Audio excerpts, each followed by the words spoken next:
Assalamualaikum warahmatullahi wabarakatuh. Alhamdulillah wassalatu wassalamu ala rasulillah sayyidina Muhammad ibn Abdillah wa ala alihi wa ashabihi mawala wa la hawla wa la quwata illa billah. Alhamdulillah, pada kesempatan kali ini kita akan melanjutkan tentang pembelajaran kitab Safinatun Najah, yang mana pada pertemuan sebelumnya kita telah membahas tentang apa itu niat.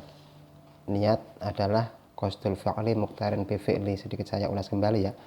Niat adalah bermaksud melakukan sesuatu muqtarinan bi fi'li, dan bersamaan dengan melakukan sesuatu itu yang disebut dengan niat.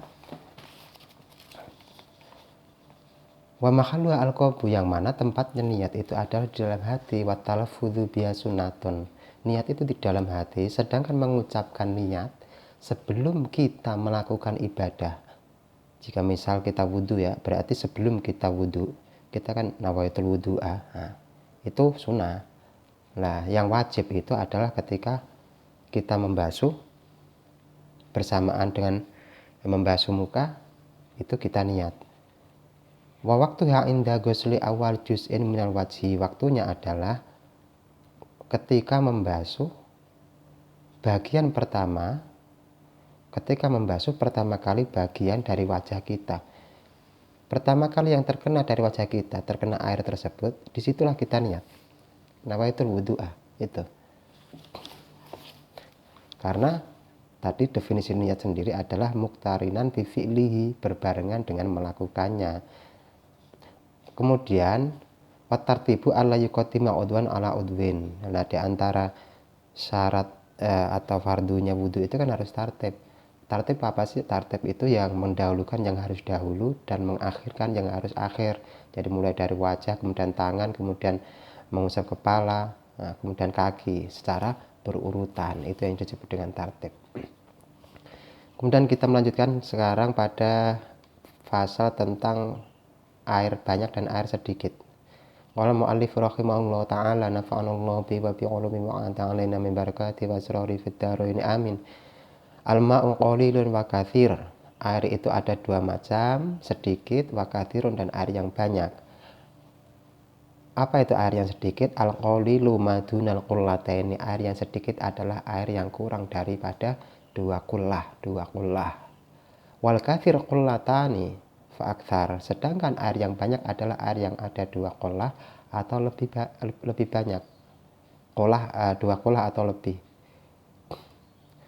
Perlu kita bedakan di sini, ada sedikit ada banyak, karena al-qalilu yatanajjasu bi wuqu'in najasati, karena air yang sedikit itu akan menjadi najis ketika ada najis yang masuk ke air tersebut. Karena terkena najis, air yang sedikit menjadi najis. Wa illam yataghayyar, meskipun tidak berubah warnanya atau aromanya atau rasanya.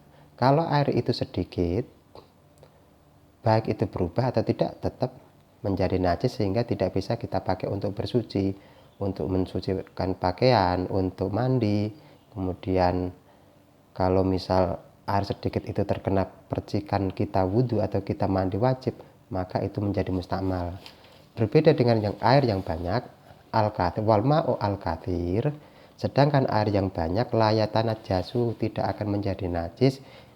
Ketika terkena najis tersebut, air yang banyak tidak akan menjadi najis illa idza taghayyara ta'muhu, kecuali ketika berubah rasanya, au launuhu atau warnanya, au rihuhu atau aromanya. Lah, air yang banyak lebih dari dua kullah, satu kolom misal, atau satu bak besar, udah ada dua kullah, ketika terkena najis, selama itu tidak berubah, maka tetap dianggap suci dan bisa kita pakai untuk wudhu, untuk mandi, kemudian untuk mensucikan pakaian.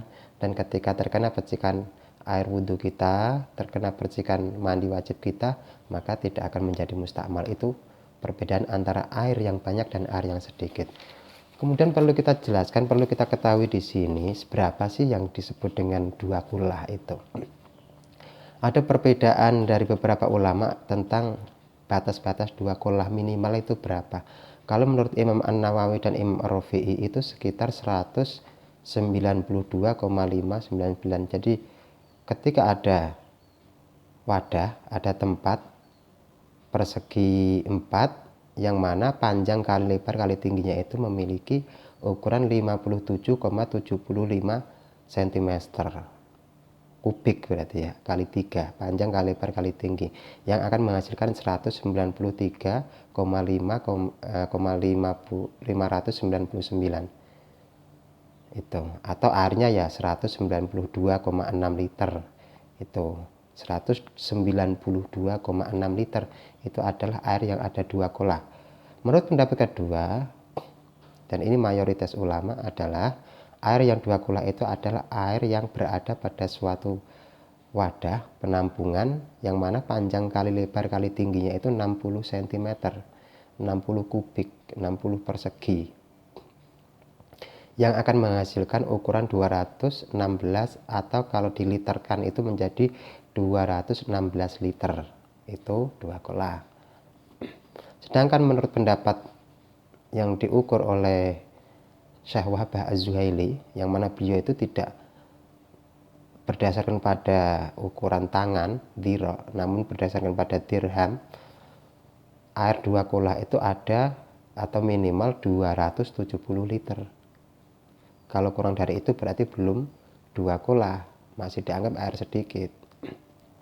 Ada lagi pendapat yang keempat, yaitu ketika ada air di dalam wadah yang ukurannya 63,4 kubik kali panjang kali tinggi kali lebar itu, yang mana akan menghasilkan angka 254,8 cm, atau kalau diliterkan menjadi 255 liter. Nah, ini banyak juga ini. Jadi kalau kita mempunyai air cuman 193 liter misal, itu kita bisa mengikuti pendapat Imam Rafi'i, Imam Nawawi itu. Tapi kalau kita matok ukuran yang paling banyak 270, lah ini lebih aman, kita lebih aman. Itu perbedaannya antara air yang banyak dan air yang sedikit. Di sini memang perlu kita bedakan, karena bersuci, baik itu mensucikan diri dari hadas atau najis atau mensucikan pakaian, itu adalah merupakan syarat daripada sholat. Itu mungkin cukup sekian dulu. Insya Allah lain kali akan kita lanjut pada pembahasan bab bab mujibatul ghusli, hal-hal yang mewajibkan mandi atau yang menyebabkan mandi wajib. Wabillahi taufiq wal hidayah. Wassalamualaikum warahmatullahi wabarakatuh.